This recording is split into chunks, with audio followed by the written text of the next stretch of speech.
Welcome back to the Celtics Nation Rise recap. I'm Griffin Aldridge. Alongside me, we have Tommy Martinotti, Andrew Quinn, and your Boston Celtics have won the first game of the in-season tournament to the Philadelphia 76ers with a final score of 109 to 108. And I'm throwing up a graphic before we go anywhere because I had to. Embiid shot the last shot, and I'm just gonna let the graphic. Remind them all. Let it Remind talk. them all. Let it talk. I It- mean, it is crazy. I understand he's just being transparent in saying that we haven't beat the Celtics in a while. And obviously they did beat us in that first game. Granted, Embiid didn't play a lot. So you could almost say that this was the first game that we got the real Sixers. So we really, really beat them. And it is crazy to say that. Like, this is not a rivalry anymore. To just go out and say that, it's like you're conceding to the Celtics and just giving them that hope, that firepower. And so it speaks to Embiid and who he is as a player in my eyes. Oh yeah, and you said it. The Boston Celtics are now 3-3 on the season, and again, they won. So you guys know the drill. What are our initial thoughts? We'll go Tommy, Andrew, me. What are your thoughts, Tommy? Yeah, so it's kind of what I've been saying pretty much every time I've been on here is kind of the starting lineup and the rotation. And tonight, Missoula rolled out the same five that started the previous two games with Pritchard, White, Brown, Minot, and Cada. In the first quarter, Minot got into early foul trouble, so he didn't play or have a huge impact on the game like we've seen in past nights, in the first half anyways. And then Jaylen Brown came out extremely hot once again, 16 points, 7 of 8 from field goal, and then he shot 50% from three, hitting 1 or 2 threes in the first quarter. I thought Cada also played a great first quarter. He didn't have any points, but he had 2 blocks and 2 rebounds, and was just his impact on the game and kind of what we want to see from Cada with his rim protection and just fighting on the glass. I think he did a good job of that early in this game. And then I noticed how Hauser subbed in for Minot because of foul trouble early. And then Garza was the first big man sub that we saw for Cada at the 6-minute mark. And Quinny, you said this, I believe it was on the recap or on the podcast. I can't remember, but it was how hard Garza runs the floor. Yeah. I was watching that tonight, and like that's instantly what caught my eye when I saw it. It's incredible. It's like he's running sprints on the court. Like yeah, he literally runs as hard as he can from end to end. And I think tonight we saw a lot, like we've been talking about again, how many guys Missoula's playing. The only 2 guys that didn't play tonight were Boucher and Walsh. Everybody else got into the game and really contributed. I'd say pretty much everybody contributed in a positive fashion for this team. And that's what we're going to see moving forward for a portion of this season is, like we've been talking about, Missoula plugging and playing. I think he tells guys, bust your ass while you're out there because it's limited and we have guys that we can rotate in and out that have different play styles.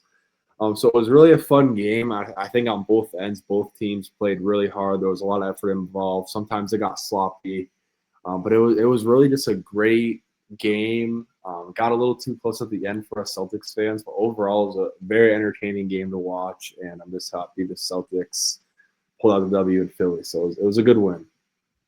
Yeah, definitely.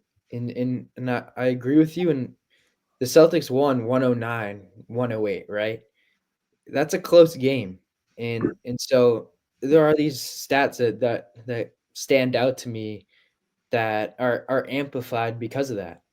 They controlled the ball, 9 turnovers to the Sixers 18. I mean, that's 9 more possessions for the Celtics to really take advantage of the opportunity and put points on the board. And it's clear that they did that because it's 109, 108. I mean, one less turnover from the Sixers, it could be a different game. And one more turnover from the Celtics could be a different game. So I've been harping on it a lot recently is the margin for error for the Celtics. It's very small, this team, than prior years. And so for the Celtics to make sure that they took control of the ball and made the right decisions with it was nice to see. And I also think turnovers can equate a lot of times, one, to being reckless with the ball, but another thing, it's where your guys are going to be now. There's a little more of that connectivity within the Celtics lineup. Like Tommy says, these guys are now playing more consistent minutes. They know what to expect game in and game out. And I think that consistency really helps just control the ball and gives the guys an understanding of where they're passing the ball. Another thing they did well the first game they played the Sixers, offensive rebounds were horrible. They let the Sixers rebound like crazy. They let them have so many second chance opportunities. And today the Celtics really, really eliminated that. And they won the second chance battle 17-11. I mean, that's really, really important. And then finally they contained Maxey and Edgecombe. I mean, the first game Maxey and Edgecombe ran all over them. Maxey still at 27. That's a good game. He's a hell of a player, but he's averaging like 37.4 or something crazy like that. So for us to really contain him, take him away at times, limit them in transition. They only had 17 transition points compared to the Celtics 19, which is something that the Sixers really pride themselves in. I mean, Maxey and Edgecombe are two of the fastest players in the league at this very moment. They like to run the floor, they like to get out in transition. And so for the Celtics to contain those transition baskets, that's something I like to see. And then finally, I'm just happy with the way that the Celtics responded. They lost to the Sixers on opening night. They took a beating. They didn't play what great basketball, but Missoula Missoula found a way to get these guys in the right frame of mind, gave them the ability to be successful. I thought Missoula honestly coached great too. A couple timeouts down the stretch, timeouts, saving his timeouts. I mean, Question in past years. like four. He had 4 timeouts left within. I mean, the final game he didn't use any. I don't think in the first, in the third, early fourth. I think he really preserved them all, and it was smart because late game situation he was able to use them to his advantage. So I think just everyone was just firing on all cylinders, and once again, this is a common theme with this team: effort. The Celtics day in and day out are giving effort. They're working their asses off, and they're doing everything they can to win these small margins in the battles. Guys are getting on the floor. Hugo Gonzalez is diving after balls that he can't even get. I mean, it's not even feasible to reach, but he's still doing it, and that is something that the Celtics need to pride themselves in and continue to utilize to their advantage. So very good game from the Celtics. Very happy with how they played, and it just shows you that they're a team that can compete with the majority of teams in this league. It's not always going to be easy. It's not always going to be pretty, but they have the ability to get the job done. Yeah, well said. I mean, I love what you said about Joe Mazzulla too. I think over time he's been building up more coaching experience because yet again he's young. And I love what you said there because in valuable times he called timeouts. Like, when we almost got the backcourt violation, he tried to draw something up, however, it didn't go accordingly. They got the steal. Jaylen Brown couldn't hold on to the ball there. But, I'm very impressed with Joe Mazzulla, and it was close at the end, but one thing I do have to say, and this is kind of just a touch up, and I really thought about it was Minot not making those 2 foul shots at the end of the game because that could have really came and bit the Celtics in the ass. Yeah.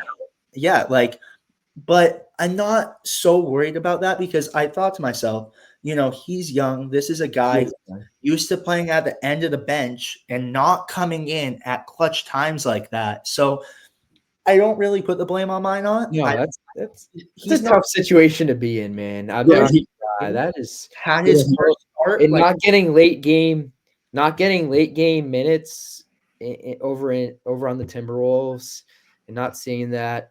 Never And seen you're in the NBA Cup. I mean, I know this league tonight he still led the team in rebounding with 8 right, rebounds. and that's something that's so important to.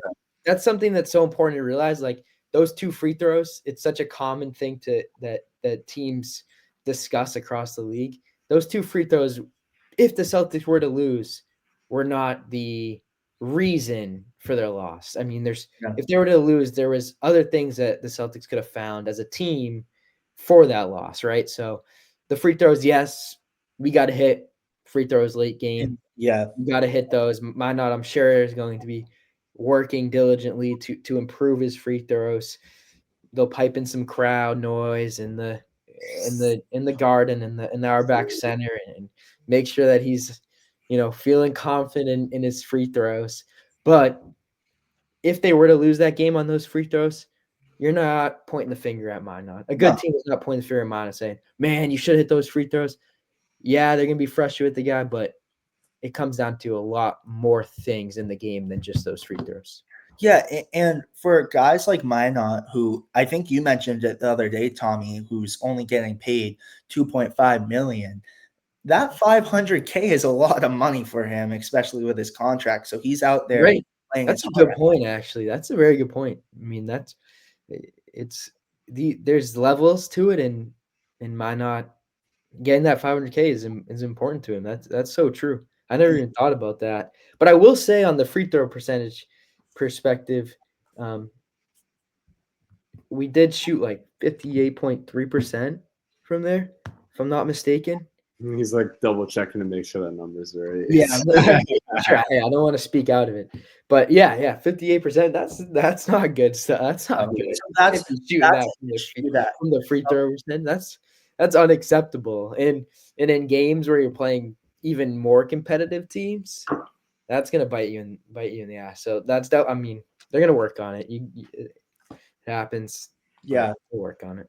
And if you wanted to get into the quarters for us, because it was definitely a back and forth game Yeah, definitely was. Let me at pull it up times, real at quick. least. Let me At pull it times. real quick. Well, real quick before Quinny gets into that, while he gets that Quick, go up, for it, Tom. Yeah. I had in the second quarter that Celtics actually took a 20-point lead with 6 minutes and 27 seconds remaining.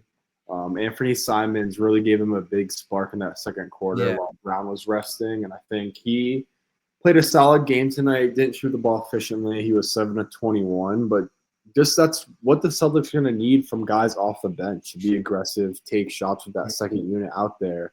And I mean, Simon's play style is perfect for that. So while he wasn't efficient tonight, he still had 19 points, and they needed all 19 of them. So just seeing his growth and confidence growing in this new system moving forward is going to be huge. Another thing I saw from Pritchard again, he only shot 1 for 9 from 3. He was 5 for 5 to start the game from his mid-range game. His mid-range game, he bumps off defenders, creates enough space to get that shot off, even though he's a shorter guard. And Yeah. that's another improvement I've really seen out of Pritchard this year is developing that mid-range game. So those guys, for me, at least to start the second half, and Pritchard, the whole first half as a whole, just getting into the paint and creating for himself to score, was a good thing to see. Yeah, definitely. And Pritchard's ability now to score at multiple levels of the court is just opening the Celtics offense up. Granted, he's not hitting his threes, But and you know also down the road that those shots are going to fall for those Pritchard. shots are going to fall. Yeah, and I think there is something to mention too. Potentially, Pritchard's getting the most minutes he's ever gotten in his Celtics career, right? So you got to I'm sure he's trying to get his legs under. I'm sure he's trying to figure out it's they're asking a lot more from him. So it can be hard sometimes to knock those shots down when you're tired, when you're playing defense, when you're getting a lot of minutes. So it's just a kink that he's going to work out. Pritchard's a talented shooter. His mechanics are fine. There's no reason for concern. He's just not hitting them right now, and that's going to come with time. But then Simons, you can tell that there is a level of comfortability already kind of growing within him. There's this level of confidence I see in his game right now that just seems to be growing. And I really liked just the way he was attacking the rim at times and getting into the paint because he is a guy that likes to just spot up, knock down shots, but he can attack that rim. I mean, he's got the athleticism, he's got the ability to break down guys and get to the rim. So I just like to see his comfortability where he's not as because I think when guys start driving to the rim, it shows a level of it shows that they're not as tentative to score the ball. Like they're just playing within their game. They're not trying to conform to what the Celtics want. He's doing his thing, and so it's really good to see. And I mean, if we don't have Simons coming off the bench, who's putting in points? I mean, he's a very valuable piece, and it's good to see him starting to grow. And so in this game, we're going to go through the box score and kind of give you guys a little summary of what happened through the quarters. The game started off 38-25 in the first quarter. Boston really came out strong. I thought something was crazy. They just hit so many shots in the mid range, actually, whether it's Pritchard with his bump fade, Brown get into a one dribble pull up. I thought they were just doing a good job of taking what the defense was giving them. They weren't forcing threes. They weren't hucking stuff up. They were just taking what the defense gave them, and that was very valuable to them early on. Second quarter, they ended up losing 32-30. Third quarter, they lost 25-21. And then in the very final one, they lost 26-20. So they actually won themselves the quarter. They won themselves the game really in the first. That was really what gave them that lead, and they were able to sustain it without letting Philly really take that lead away from them, right? So that goes to show too the importance of coming out strong every game and starting off from the jump and not being on your heels at the start and really asserting the dominance, telling the other team, hey, we're here, this is the game, this is how the game's going to go. And they forced Philly to respond, and so that is very important for us to continue doing. And I'm very happy with how the Celtics came out to start this game. Yeah, and I just wanted to give, and we'll go into points now. I mean, Tyrese Maxey for the Sixers in 44 minutes had 26 points, 8 rebounds, 14 assists, 2 steals, 2 blocks, and shot 50%. So, like you mentioned, Quinny, earlier, like he's very effective. I mean, and we stopped him from having a crazy game, but he still had a pretty good game from the box score. And VJ Edgecombe, who in 40 minutes had 17 points, 5 rebounds, 5 assists, and shot 63.6% from the field goal. And again, we put that Embiid quote up there, but he had a solid game from coming back from the injury. Didn't play horrible, no. Yeah, 25 minutes, had 20 points, 6 rebounds, 3 assists, 2 blocks, and shot 46.2% from the field goal. But for the Celtics, and we're gonna try something new. You guys, I want you guys to go through the Celtics ones because again, I didn't have a whole too much, so I want you guys to go through the Celtics for us and kind of pinpoint who we got for Celtics Nation Rise MVP tonight. Yeah. I mean, first of all, it's got to go Jaylen Brown. Jaylen Brown dropped 32 points, 6 assists. That's nice to see him playmaking. And, I mean, defensively played well, 57.1% from the 3. Pretty efficient game. I think the only thing that stands out to me is his 5 turnovers, but you got a guy that's going to handle the ball a lot and have that ball in his hands a majority of the game. 5 turnovers, it's all right. You don't want to see that. You want to see him drop that number down, but overall his impact was phenomenal, and it's awesome to see Brown producing consistently at this stage. I think there was a question if Brown was that caliber of a player, but he's more than showing what he's capable of, and he's providing valuable minutes to this team, and is proving to the league why he should be a number 1 guy. Yeah. And then the other 2 guys kind of I was going to throw in there just as candidates for tonight's MVP. The second guy, another underrated kind of pick for tonight, but mine would be Luka Garza. He had 15 minutes, 9 points, 5 rebounds, and assists. I mean, he also he hit a corner 3. Big time to see have him stretch the floor and giving Mazzulla kind of different options from his big guys. And I think he has great touch around in the paint as well, kind of off those pick and rolls. He has a nice push shot. Yeah, I like the 2-man game with Pritchard. They were playing a nice little 2-game in Pritchard. He was giving Pritchard kind of options within that. And that's just good to see a guy coming off the bench and providing that. Yeah, so Garza, I think he was great tonight. Gave them a great 15 minutes off the bench. And then kind of the last guy I want to mention would be Anthony Simons, another guy coming off the bench, played 29 minutes, 19 points. The reason he is kind of the third candidate for me is because his inefficiency. He only shot 7 for 21. But the Celtics, again, needed all 19 of his points, and I think his aggressiveness off the bench is going to be needed for this team, especially early in the second quarter where most of their starters are kind of getting a rest. So those are kind of two other guys that I kind of want to mention for the MVP for tonight. But I think Brown takes the cake again. Again, 32 points. And what stood out to me was his mid-range game tonight. He was getting to wherever he wanted on the court, attacking the mid-range, and that's what I want to see from him. Hit a few mid-ranges, get to the basket, get easy looks, and then the threes kind of just come from there, and he feels more comfortable when shooting them. So seeing Jaylen Brown get to his mid-range game and get switches onto Edgecombe and Maxey and take advantage of his size, that's what I want to see every single night from Brown. Kind of get to the mismatches that he wants and then get to his spot on the floor and then either create for others or create for himself. And that's what this team needs from him. We've talked about it since the Knicks game, and he's really just grown every single game, and it's great to see him step up. Yeah, and I agree. I think just his level, his decisiveness seems a little better. Where, like you said, he's getting to his spots. He's making the right decisions. He's not dribbling around at top of the key, trying to play around. He's just getting where he wants to get, and that's so important. And I do want to add on. I think you might be going here, but I want to say he's not the MVP. He's not an MVP candidate, but he's an MVP in my eyes in this win. In just from a defensive perspective, Hugo Gonzalez played phenomenal. Yeah, he contained Maxey in valuable minutes. We were able to throw him on. There was plays. He's diving on loose balls. I think one in particular, he jumped up, tried to block Quentin Grimes' shot. He got thrown into the stanchion, and he just got right back up.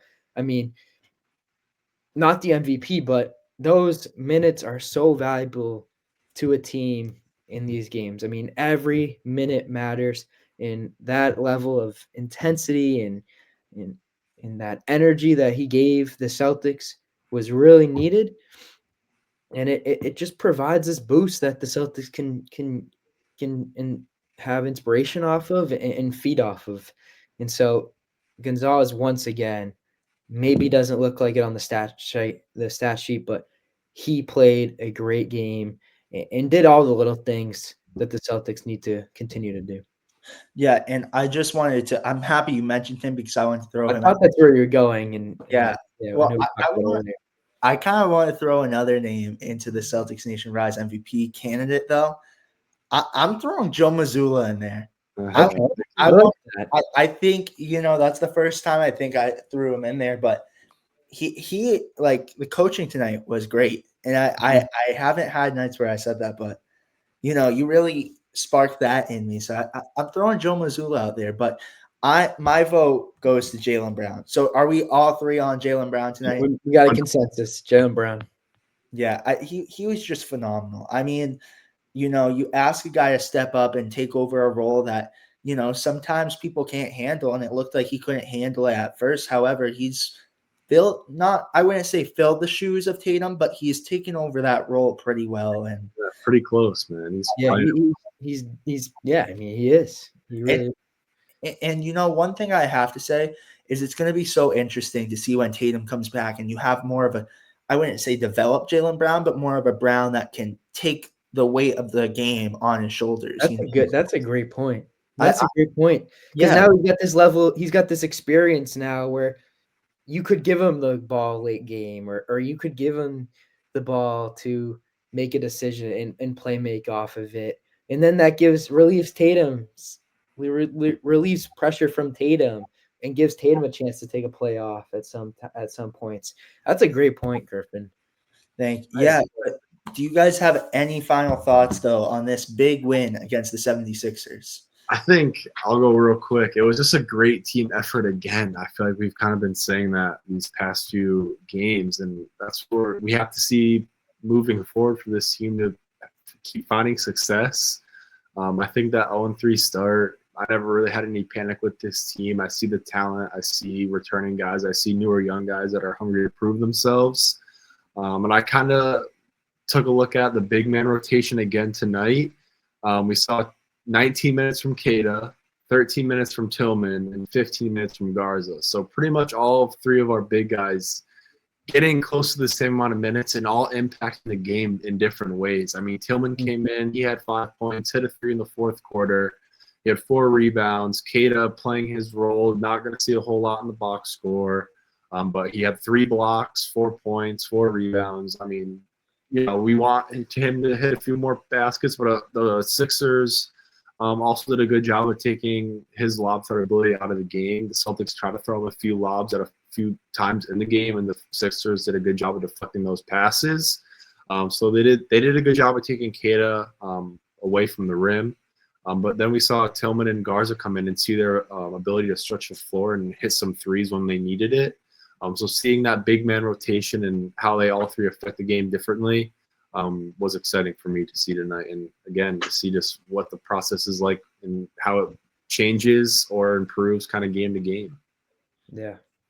Yeah, I just like to see that their ability to adapt to every situation. And I think also they're playing within themselves. They're playing to their strengths. They're playing to their roles. Jaylen Brown is playing to what kind of basketball player is. He's not trying to play outside of his game. He's playing who he is. Minot is being they're all playing their roles in my eyes. And so when they're on the court, they know what their job is. They know what they need to do. And to me, they're maximizing their roles. And so there's people, they know what they need to do. And that is so important because they're going out there and they can just execute it. There's no question in their brain. There's no need to overthink. There's no need to miscommunicate. They just know what they're doing. They know what to expect from each other. And now they can go out and perform and compete. And I think that was something that we didn't have at the beginning of the year because this is a new team. This is different. It takes a little time to get used to, but I'm just excited and glad to see that there's a steady increase in development. They're moving in the right direction. And that's all you can ask for with this team early on in the season, right? And that's really nice to see. And I also think another thing, they're responding to adversity too. They started off 0-3. Now they're 3-3. Like, that's important to realize that they responded from the adversity and now they're moving forward.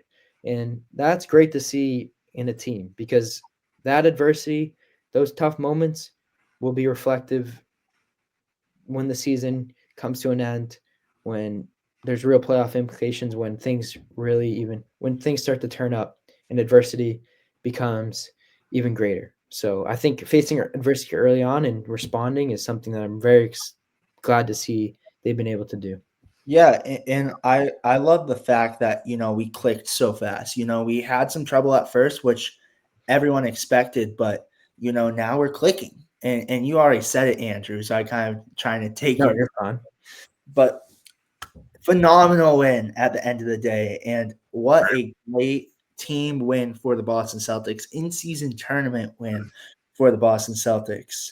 And I'm just impressed with this team, and I'm hyped to see that we actually got it done against the 76ers, who have been a great team to say the least.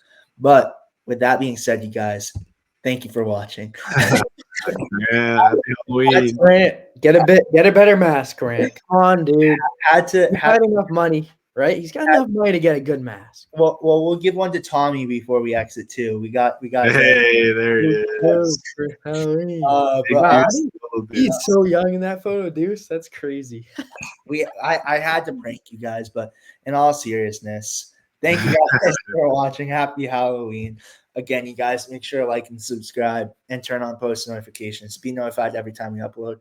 Again, make sure to come back here tomorrow after tomorrow's game in order to come check out the recap, come chat with us again. But thank you guys for watching, and we will see you guys with the next one. Happy Halloween, everyone. Hope you have a good night. See you guys. Go Celtics, and peace, guys.